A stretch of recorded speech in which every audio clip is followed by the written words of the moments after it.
अस्सलाम वालेकुम दोस्तों। आज हम बात करेंगे एक रेडिट पोस्ट के बारे में। अगर आपको रेडिट का नहीं पता तो मैं आपको बता दूं, ये एक ऐसा प्लेटफॉर्म है जहां पर रैंडम एनोनिमस लोग आकर अपनी स्टोरी शेयर करते हैं। और चूंकि वो एनोनिमस होते हैं तो किसी को वो पता नहीं चलता है कि कहां से पोस्ट किया है और क्या आईडी है, तो शायद इसी वजह से वो लोग कंफर्टेबल फील करते हैं रेडिट में अपनी स्टोरी शेयर करने से। तो रेडिट को एक्सप्लोर करते करते मेरी नज़र से एक पोस्ट गुज़री, तो आज उसी पोस्ट के बारे में हम बात करेंगे। आई होप कि आपको वीडियो अच्छी लगे। ये कहानी एक लड़की की है। उसने अपना नाम तो नहीं बताया क्योंकि ऑब्वियसली रेडिट पर लोग एनोनिमस रहना पसंद करते हैं, तो हम इस लड़की को एक फ़र्ज़ी नाम दे देते हैं, लीसा। लीसा जो कि एक स्टूडेंट होती है और अपने लिए जॉब सर्च कर रही होती है। स्क्रॉल करते करते उसकी नज़र एक पोस्ट पे पड़ती है जिस पे लिखा होता है, hey I am 45 years old and I need some favours. और उसमें मज़ीद लिखा होता है कि इस फेवर्स के लिए मैं $700 पे करने के लिए तैयार हूँ। उस पोस्ट में मज़ीद लिखा होता है, क्लैरिफाई किया होता है कि ये फेवर्स कुछ हार्मफुल नहीं होंगे, कंफर्टेबल होंगे लोगों के लिए। लीज़ा जब ये पढ़ती है तो उसे कुछ वेयर्ड लगता है। वो सोचती है $700 हो भी सिर्फ कुछ फेवर्स के लिए। खैर, उसे पैसों की नीड होती है तो वो उस जॉब पर अप्लाई कर देती है। अगले ही मिनट उसके पास एक मैसेज आता है, हे आई एम जैक। बातों बातों में जैक लीज़ा को बताता है कि वो काफ़ी सारे बिजनेस ओन करता है, लेकिन क्या बिजनेस वो ये नहीं बताता। अभी वो बैठे हुए ये सब सोच ही रही होती है कि अगले ही लम्हे उसका दोबारा मैसेज आता है। जैक उससे उसका अकाउंट मांगता है ताकि वो उसको उसकी रकम अदा कर सके। लीसा अपना अकाउंट शेयर करती है तो अगले ही मिनट बाद उसके पास एक नोटिफिकेशन आता है कि उसको $700 मिल चुके हैं। लीसा काफ़ी परेशान होती है और कुछ बैठी सोच ही रही होती है। उसे ये सब कुछ ट्रैप लग रहा होता है, लेकिन चूंकि उसको पैसों की ज़रूरत होती है तो वो हामी भर लेती है। उसने कभी $700 इतने सारे एक साथ नहीं देखे होते, तो उसके लिए ये तो किसी ख्वाब की तरह होता है। जैक लीसा को एक मैसेज करता है और उसे बताता है कि उसका काम है एक पार्सल डिलीवरी। साथ में उसको एक एड्रेस सेंड करता है कि उसे पार्सल कहाँ से कहाँ पहुँचाना है, और एक सेट ऑफ इंस्ट्रक्शंस भी बताता है। वो उसे बताता है कि उसे एक ब्लू पॉट के नीचे से की लेनी है और दरवाज़े को अनलॉक करना है। अंदर जाने के बाद दरवाज़ा अगेन लॉक करना है। उसको पार्सल टेबल पे रखना है और अगेन दरवाज़ा 2 दफ़ा लॉक करना है। लीसा ज़्यादा ध्यान नहीं देती, बल्कि वो तो खुश होती है और साथ में उसको कुछ अजीब भी फील हो रहा होता है कि $700 सिर्फ एक पार्सल डिलीवरी के काफ़ी ज़्यादा हैं। वो अपनी की लेती है और गाड़ी में रवाना हो जाती है। रास्ते में उसको जैक का अगेन मैसेज आता है जिसमें वो बताता है कि उसे 2 टाइम्स दरवाज़ा लॉक करना है। लीसा सोचती है कि ये रूल्स को इसने स्ट्रिक्टली फॉलो करने के लिए क्यों कह रहा है। खैर, वो उसे मैसेज कर देती है ओके।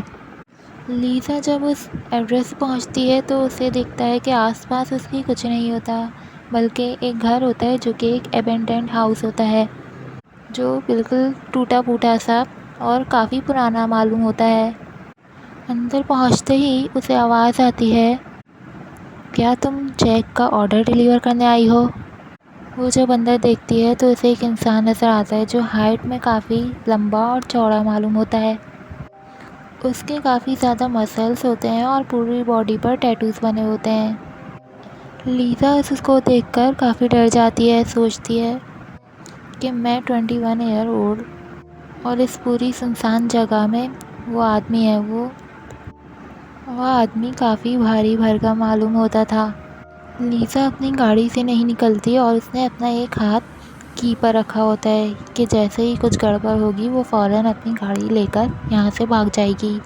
कुछ देर बाद वो आदमी उसके पास आता है एक बॉक्स लेकर। वो आदमी वो बॉक्स उसकी गाड़ी में रखता है और कहता है वॉच आउट, जो कि लीसा को बहुत अजीब लगता है।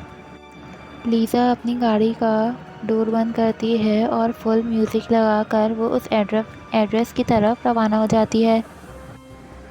जब वो उस एड्रेस पर पहुंचती है तो देखती है कि उसके सामने एक बहुत बड़ा और आलीशान घर है। लीसा ने इससे पहले इतना बड़ा घर कभी नहीं देखा था। लीसा अपनी गाड़ी से निकलकर उस घर पर पहुंचती है तो उसे याद आता है कि रूल के मुताबिक की ब्लू पॉट के नीचे है। दरवाजे को अच्छी तरह लॉक करती है। जब वो अंदर देखती है तो वो घर काफ़ी बड़ा और आलीशान मालूम हो रहा था और फर्नीचर काफ़ी एक्सपेंसिव और उम्दा और आलीशान किस्म के थे। वो सब कुछ बहुत अच्छा लग रहा था। उसने अपनी ज़िंदगी में पहली दफ़ा इतना बड़ा घर देखा होता है। उसे याद आता है। फिर वो अपना पार्सल टेबल पर रखती है। अभी वो जाने ही वाली होती है कि उसे एक कमरे से रिंगटोन सुनाई देती है। वो उस कमरे की तरफ बढ़ ही रही होती है कि अचानक उसके पास जैक का मैसेज आता है। Do not answer any calls that are not from Marvin's. Marvin के अलावा और किसी की कॉल पिक नहीं करनी। लीसा उस मैसेज पर इतनी तवज्जो नहीं देती और उस रिंगटोन की तरफ पढ़ने लगती है। जब वो आगे जाती है तो उसे दिखता है कि वो एक बहुत बड़ा ऑफिस है और उसमें सामने टेबल पर फ़ोन रखा हुआ है। जब वो उस फ़ोन पर देखती है तो उसमें जैक का नाम लिखा होता है। लीसा ये देखकर हैरान हो जाती है कि जैक का मैसेज अभी मेरे पास आया है तो ये कॉल किसकी है। फिर अचानक उसे याद आता है कि जैक ने कहा था मार्विन के अलावा और किसी की कॉल पिक नहीं करनी। वो वापस पार्सल अब टेबल पर रखकर दरवाजे से बाहर निकल जाती है। उसे याद आता है कि दरवाजे को 2 दफ़ा लॉक करना है तो वो दरवाजे को लॉक करके वापस अपने घर की तरफ रवाना हो जाती है। इस तरह के कई फेवर जैक ने किए होते हैं। फॉर एग्ज़ाम्पल उसने लीसा को एक BMW कार को शहर से बाहर खड़ा करने को कहा और दूसरी गाड़ी को लेकर उसको उसके एड्रेस पर पहुंचाने के लिए कहा। एक दफ़ा लीसा जैक के एम्प्लॉय से भी मिलती है जो कि उसे एक ब्रीफ केस देता है और कहता है कि अगर तुमने ये ब्रीफ केस खोला तो मुझे पता लग जाएगा। लेकिन चूंकि लीसा को उस ब्रीफ केस में कोई इंटरेस्ट नहीं होता तो वो कहती है कि डोंट वरी, मैं ये नहीं खोलूँगी। लीसा को सिर्फ अपने काम से मतलब होता है। तो वो जब पार्सल डिलीवर कर देती है, वो ब्रीफ केस डिलीवर करने के बाद अपने घर आती है तो उसके पास $700 आए हुए होते हुए। इस तरह करते करते लीसा ने टोटल $3,500 कमा लिए होते हैं। एक बार जैक उससे एक फेवर और मांगता है जिसमें वो कहता है I need you to spend the night at my house. Lisa Jack से कभी नहीं मिली होती लेकिन जैक लीसा से प्रॉमिस करता है कि अगर तुम उस रात को मेरे घर पे रुक जाओगी तो मैं तुम्हें $1,000 पे करूँगा। जैक बताता है कि कुछ रूल्स हैं जो कि मैंने वहाँ पर लिख के छोड़ दिए हैं। प्लीज़ उन रूल्स को फॉलो करना और कोई सा भी रूल छोड़ना मत। लीसा बगैर कुछ सोचे समझे अपना सारा सामान पैक करती है और जैक की घर की तरफ निकल पड़ती है। घर पहुंचकर वो फिर से वही डोर को लॉक करती है, अपना सारा सामान रखती है, किचन में जाती है और पानी की बोतल निकाल कर पानी पीने लगती है कि अचानक उसकी नज़र उन्हीं रूल्स पर पड़ती है जो जैक ने उसके लिए छोड़े होते हैं। और वो रूल्स कुछ इस तरह होते हैं, जब आओ तो दरवाजे को अच्छी तरीके से बंद करो, सिर्फ मार्विन्स की कॉल पिक करो, चाहे जो भी हो दरवाज़ा किसी के लिए नहीं खोलना, 10 बजे के बाद तो बिल्कुल नहीं। गार्डनर मिडनाइट को आता है, अगर वो दरवाजे को नॉक करने लग जाए तो छुप जाना है। पूरी रात टीवी को खुला रखना है और ये काम करना बिल्कुल नहीं भूलना। Do not forget to do this. Jack ने कहा कि वो सुबह आएगा और उसे उसकी पेमेंट कर देगा। तो ये कुछ रूल्स थे जो कि लीसा को फॉलो करने थे। लीसा मेक श्योर करती है कि वो रूल्स को अच्छे से एक एक करके फॉलो करेगी। लीसा को इतने सारे रूल्स कुछ अजीब लग रहे होते हैं, लेकिन फिर वो सोचती है कि एक रात की ही तो बात है। पूरे दिन एंजॉय करती है, टीवी देखती है, इधर उधर घूमती है, खाना खाती है।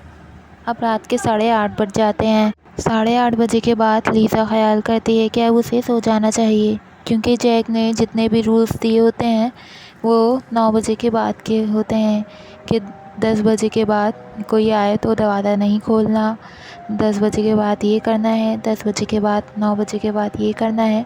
तो वो सोचती है कि मैं रूल्स को फॉलो करते हुए 10 बजे से पहले ही सो जाती हूँ।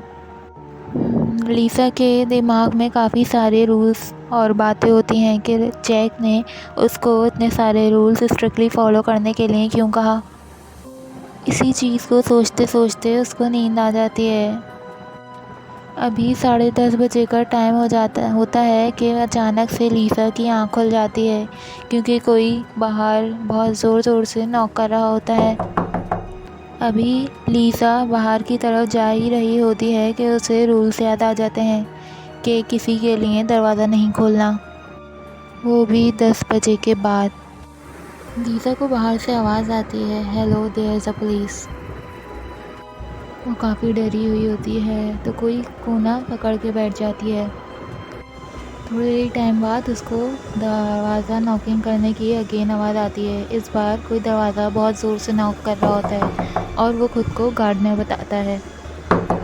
अगेन लीसा कोई रिस्पॉन्स नहीं देती, उसके दिमाग में सिर्फ वो रूल्स ही चल रहे होते हैं। कुछ टाइम बाद दरवाजे पे अगेन नॉक होती है। Hey, I am Jack, let me in. Lisa को आवाज़ जैक की ही लग रही होती है।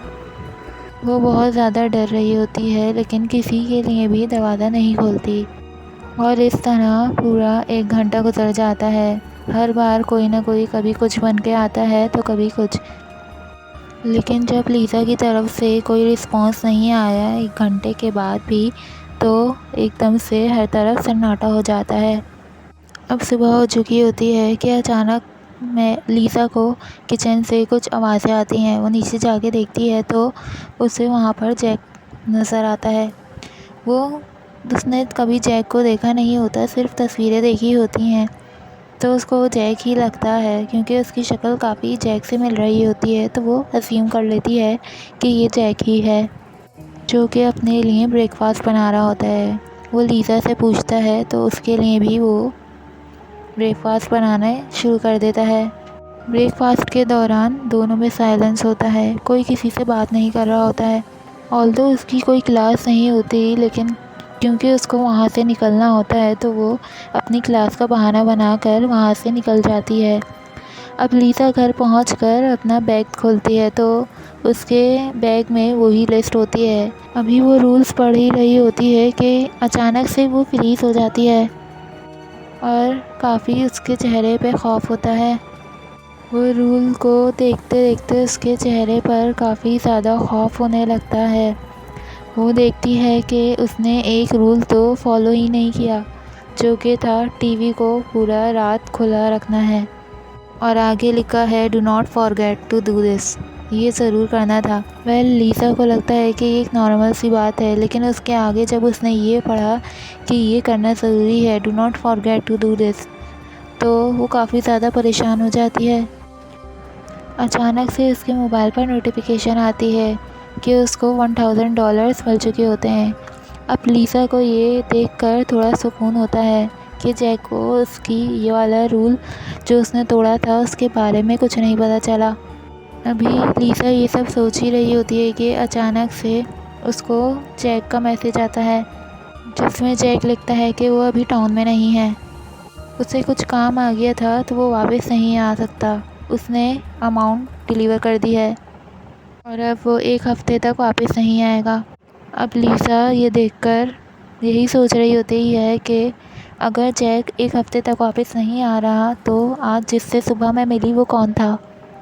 अभी वो ये सब सोच ही रही होती है कि उसे एक और अननोन नंबर से मैसेज आता है, क्या तुम कुछ करना भूल गई हो। और साथ में उसके पास एक फ़ोटो आती है जिसमें जैक या फिर उसके जैसे दिखने वाला जो कि टीवी के सामने खड़े होकर एक फ़ोटो लेकर लीसा को भेजता है, जिसमें वो ये मेंशन कर रहा है कि वो लीसा इस टीवी को ऑन करना भूल गई थी। अब लीसा इस मैसेज का कोई रिस्पॉन्ड नहीं देती, वो अपना मोबाइल बंद कर देती है। उसको एक मैसेज एक और आता है जो कि उसके घर के बाहर का होता है। अब लीसा ये देख के डर जाती है कि ये तो मेरे घर के बाहर की तस्वीर है और नीचे लिखा होता है वॉच आउट। तो लीसा को पता चलता है कि उसके घर के बाहर कोई स्टॉकर है और उसको उसके घर की ही पिक्चर्स भेज रहा है। जब लीसा ने ये देखा तो उसको बहुत डर लगा था, इतना कि वो एक हफ्ते तक अपने घर से बाहर ही नहीं निकली थी। ये सोचकर कि कोई उसके घर के बाहर है, कोई उसे हार्म करेगा, उसे नुकसान पहुंचाएगा, कोई उसे उठाकर लेकर जाएगा। इसी वजह से वो अपने घर से एक हफ्ते तक बाहर ही नहीं निकली। लेकिन चूंकि लीसा का एग्ज़ाम था तो उसे अपने घर से निकलना पड़ा था। रास्ते में भी वो काफ़ी खौफ खा रही थी कि हर जगह कोई ना कोई उसे स्टॉक कर रहा है। अभी वो किसी भी तरह करके अपने कॉलेज तक पहुंचती है। अब एग्ज़ाम देते देखते लीसा को यही सिर्फ ख़यालात आ रहे थे।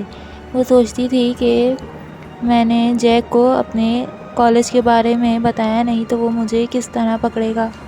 फिर उसे ख़याल आता है कि बताया तो मैंने अपने घर का पता भी नहीं था, लेकिन वो उसको मेरे घर का कैसे पता चला। अब लीज़ा का पेपर ख़त्म होता है तो ऑब्वियसली उसका पेपर इतना अच्छा नहीं गया होता, क्योंकि उसके माइंड में तो कुछ और ही चल रहा होता है। खैर वो यही सोचते सोचते किसी को कुछ ना बताने का फ़ैसला करती है। वो सोचती है कि वो कभी जैक को बताएगी ही नहीं कि उसने एक रूल तोड़ा है। जब वो अपने घर पहुंचती है तो उसे वहाँ पर यूलियो खड़ा दिखता है। यूलियो वही जिसका सबसे पहला ऑर्डर था, जो कि काफ़ी भारी भरकम इंसान लग रहा था, जिसके मसल्स पर पूरी जगह टैटू थे। काफ़ी डर जाती है और वो अपने घर के पास जाके खड़ी हो जाती है और पूछती है कि तुम यहाँ क्या कर रही हो। यूलियो उसे बताता है कि मैं जब वहाँ से गुजर रहा था तो मैंने देखा कि तुमने एक रूल तोड़ा है। लीज़ा डर के बोलती है, रूल? कौन सा रूल? यूलियो उसे बताता है, जब मैंने देखा था तुमने वहाँ पर जो भी कर रही थी, लेकिन जब तुम वहाँ से निकली तो तुमने वो डोर लॉक नहीं किया था। अब तो लीज़ा और डर जाती है। यूलियो बताता है कि जैक इस तरह के रूल्स तोड़ने पर काफ़ी लोगों को सज़ाएं दे चुका है। लीज़ा डर जाती है, क्या मतलब? कैसी सज़ाएं? क्या वो मुझे मार देगा? यूलियो उसे बताता है कि तुम्हें मुझसे डरने की ज़रूरत नहीं है। अचानक से यूलियो नोट करता है लीज़ा के चेहरे पर काफ़ी ज़्यादा परेशानी है। यूलियो के पूछने पर लीज़ा उसे बताती है कि जब मैं सुबह जैक के घर पे थी तो मैंने जैक को देखा। यूलियो काफ़ी हैरान होकर पूछता है, जैक? वो तो टाउन में है ही नहीं, वो तो बाहर है। तो लीज़ा उसे पूरा एक्सप्लेन करती है कि इस तरह हुआ, मैंने उसे देखा और हम लोगों ने साथ ब्रेकफास्ट भी किया था। यूलियो जब ये सुनता है तो वो कहता है कि मुझे तुम्हारे मामले में नहीं पड़ना। मैं तो यहाँ इसलिए आया था कि तुमने एक रूल तोड़ा था और मैं कुछ पैसे मांगना चाह रहा था उसके बदले, लेकिन तुम्हारे साथ जो भी कुछ हो रहा है उसे देखकर मैं पीछे हट रहा हूँ। और ये कहकर वो वापस अपनी गाड़ी में बैठता है और चला जाता है। लीज़ा जल्दी से अपना दरवाज़ा बंद करती है और वो बहुत ज़्यादा टेंशन में है। उसे समझ नहीं आ रहा कि क्या चल रहा है। उसे समझ नहीं आ रहा कि जैक घर पे है या टाउन पे है। वो बार बार अपना फ़ोन चेक कर रही है। उसे नहीं समझ आ रहा कि ये जैक कौन है। अचानक से उसे ख़्याल आता है कि जैक तो टाउन में है ही नहीं। मैं ऐसा करती हूँ कि उस घर में जाती हूँ और जो रूल मैंने तोड़ा है उसको मैं सही करती हूँ।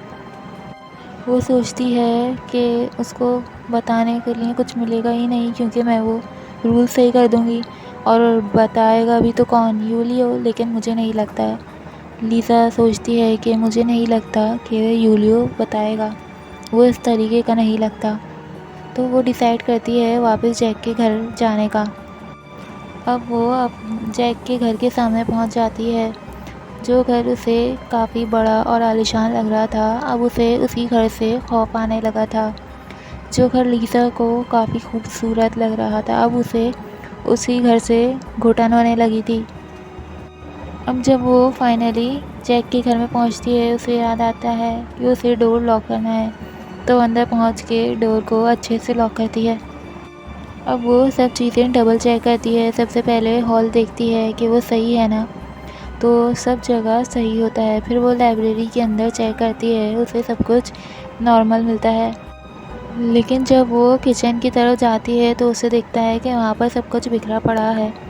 फ्रिज के दोनों दरवाजे ओपन हैं और सब चीज़ें इधर उधर बिखरी पड़ी हैं। वो फ्रिज को चेक करती है तो फ्रिज ऑफ होता है, किचन की लाइट्स भी ऑफ होती हैं। थोड़ा सा वो आगे बढ़ती है तो उसे एग की कैरेट मिलती है, जिसे देख के उसे याद आता है वो जो सुबह जो जैक मिला था या जो उसके जैसा दिखता था, उसने सुबह ब्रेकफास्ट बनाया था और वो उसी तरह पड़ा हुआ था। हर जगह रैपर्स बिखरे हुए थे।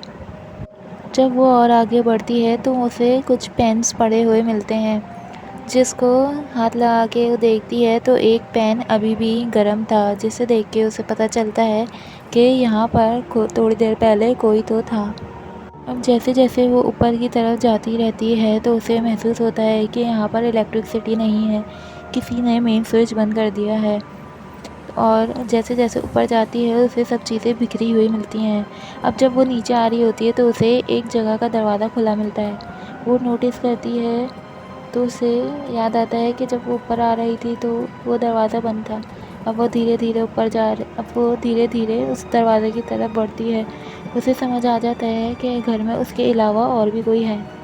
इसी अस्थना में वो अपना मोबाइल निकालती है कि जैक का कोई मैसेज आया होगा, लेकिन जैक का कोई मैसेज नहीं आता।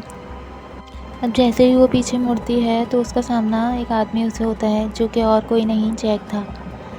जैक उसे देख के बोलता है, तुम कौन हो? कौन? लीसा को पहले तो कुछ समझ नहीं आता है, तो जैक उससे अगले ही पल कहता है, तुम कौन हो जो टीवी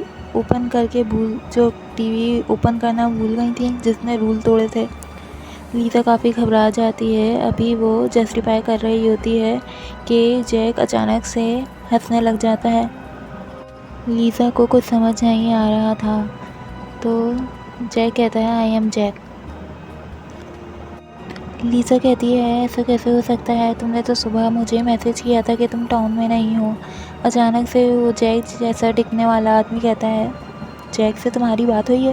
वो कब आएगा? तुम बताओ मुझे। लीसा, जो कि अभी तक हैरान है, उसे कुछ समझ नहीं आ रहा। वो बार बार पूछ रही है कि यहाँ क्या चल रहा है। अचानक से वो जैक जैसा दिखने वाला आदमी कहता है, तुम्हें यहाँ वापस नहीं आना चाहिए था। अचानक से लीसा दरवाजे की तरफ भागती है। अभी वो दरवाजे को खोलने ही वाली होती है, वो नोट करती है कि लाइट आ चुकी है और वो दरवाज़ा ऑटोमेटिकली लॉक हो चुका होता है, जो कि जैक के अलावा और कोई नहीं खोल सकता। अब लीजा समझ चुकी होती है कि अब उसे कोई नहीं बचा सकता। अचानक से उसके मोबाइल पर एक नोटिफिकेशन आता है, जो कि जैक का होता है। जैक ने लिखा होता है, hey I am back, I know you are inside the house. अचानक से उसके पीछे हाथ से आवाज़ आती है, आर यू हियर? उसे कुछ समझ नहीं आ रहा होता। उसे लग रहा होता है कि ये दोनों एक ही हैं, जो कि मेरे साथ कुछ खेल रहे हैं। अब वो अपने डिसीजन पर रिग्रेट कर रही थी कि मुझे यहाँ नहीं आना चाहिए था, मुझे ग्रीडी नहीं होना चाहिए था, मुझे पैसों की ज़रूरत थी, लेकिन मुझे कोई गलत काम नहीं करना चाहिए था। अब लीज़ा उस घर से निकलने के लिए कोई रास्ता ढूंढ रही होती है। अचानक से उसका सामना एक छोटे से कमरे से होता है। जब वो उस कमरे से नीचे जा रही होती है, जो कि बेसमेंट की तरफ जाता है, तो उसके पास एक मैसेज आता है, you are suppose to follow the rules. अब लीजा से मैसेज करती है कि आई नो, मैं इसी रूल्स को वापस सही करने के लिए वापस आई हूँ। अब अचानक से जैक का एक और मैसेज आता है, तुम्हें पछताना पड़ेगा। लेकिन लीजा शायद लास्ट वाला मैसेज नहीं देखती, यह उसकी नज़र से चूक हो जाता है। जब वो बेसमेंट में पहुंचती है तो देखती है कि नीचे तो जैक बैठा हुआ है, जो कि सोफे पर है। अब जैक लीज़ा को देखकर बोलता है, तुम स्टूपिड हो, तुम्हें यहाँ पर नहीं आना चाहिए था, तुम यहाँ क्या कर रही हो? लीज़ा उसे बताती है कि डोर लॉक हो चुका था। जैक उससे कहता है कि तुम वापस क्यों आई। जैक उससे कहता है कि मैं तुम्हें पैसे पे कर रहा था, तुम्हें वापस नहीं आना चाहिए था, मैं तुम्हें $1000 पे कर चुका था, तुम्हें अब वापस नहीं आना चाहिए था। वो बार बार यही कह रहा था। लीसा जो कि अपने एक अलग मसले में थी, वो इस चीज़ को एक्सेप्ट ही नहीं कर पा रही थी।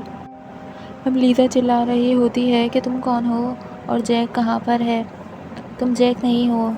तो जैक वहाँ पे रुकता है थोड़ी देर बाद, कहता है कि तुम्हें कैसे पता मैं जैक नहीं हूँ, क्या तुम जैक से मिली हो। और लीसा कहती है कि जैक तो टाउन से बाहर है। तो वो कहता है तुम्हें कैसे पता वो टाउन से बाहर है, तुमने कभी उससे फेस टू फेस बात की है, जैक है भी या नहीं, तुम्हें कैसे पता। लीसा कहती है हाँ, मैं तो जैक से कभी मिली ही नहीं। लीसा सोचती है हो सकता है कि यही जैक हो, क्योंकि दिखता तो ये बिल्कुल जैक की तरह ही है।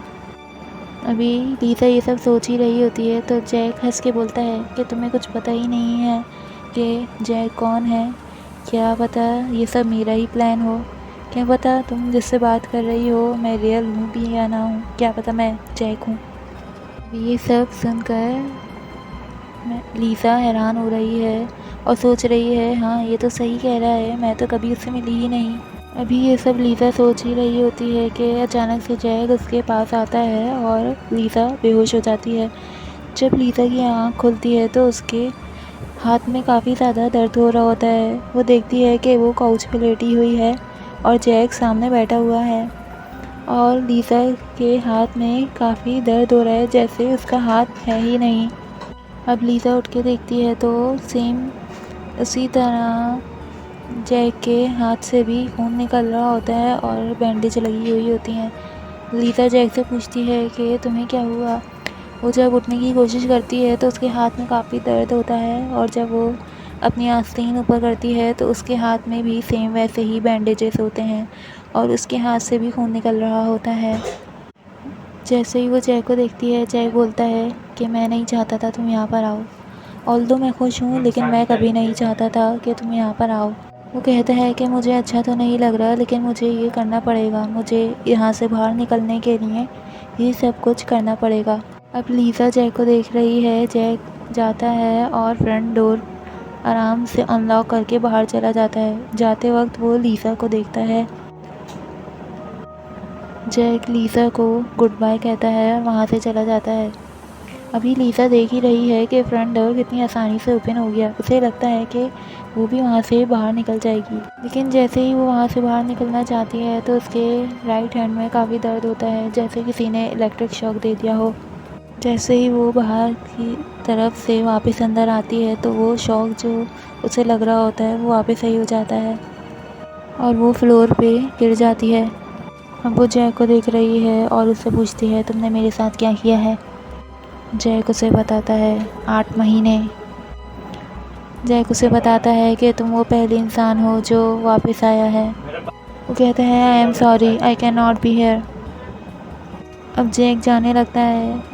लीसा उसे चिल्ला के कहती है क्या तुम मुझे इस तरह ही छोड़ के चले जाओगे, लेकिन जैक उसकी एक नहीं सुनता। अब वो लीसा की गाड़ी लेता है और उसी में बैठ के चला जाता है। अब लीसा को पता चल गया है कि वो इस घर से बाहर नहीं जा सकती, क्योंकि वो जैसे ही बाहर कदम रखेगी तो उसे अगेन इलेक्ट्रिक शॉक लगेगा। वो उठती है, दरवाज़ा बंद करती है और पूरे घर को देखने लगती है। अब वो उस घर को देख ही रही होती है कि उसे एक लैपटॉप दिखता है। वो देखती है कि उसकी प्रोफाइल अब ओपन हो चुकी होती है और जैक की जगह अब ऐड आ रहा होता है उसके लिए कि I am looking for an employ. अब जैक की जगह वो होती है और साथ ही उसके वो रूल्स भी पड़े होते हैं। साथ में एक नोट भी होता है जो जैक ने उसके लिए छोड़ा होता है। अब लीसा वो नोट देखती है। जब लीसा वो नोट देखती है तो उसमें लिखा होता है आई एम सॉरी, तुम यहाँ पर ज़्यादा दिन तक नहीं रहोगी, क्योंकि उनमें से कोई ना कोई एक ना एक रूल तो भूल ही जाता है जैक।